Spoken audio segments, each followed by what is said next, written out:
ঢাকার অমুক জায়গায় কনসার্ট, সেলিব্রিটি আসবে, টিকটকার আসবে, ইউটিউবার আসবে, আমাকে সেখানে যেতে হবে। I have to go there, I have to take picture with them. আমাকে তাদের সাথে ছবি তুলতে হবে, ফেসবুকে আপলোড করতে হবে, তাহলে আমার বন্ধুরা আমাকে ফেমাস বলে ডাকবে। 1200 টাকা টিকিট, আমার কাছে টাকা নেই, আমি টিকিট কাটতে পারিনি, কষ্ট লাগছে। আপনার কাছে লাগতো কষ্ট? লাগে, কষ্ট লাগে?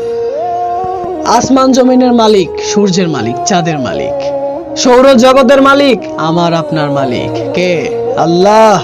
আল্লাহ প্রতিটি রাতের শেষের অংশে আসে, প্রথম আসমানে এসে ডাক দিয়ে বলে, হে আমার বান্দারা, আমার কাছে চাওয়ার মতন কিছু আছে নাকি? কিন্তু আফসোস, আমরা জায়নামাজটাও ধুয়ে রাখিনি।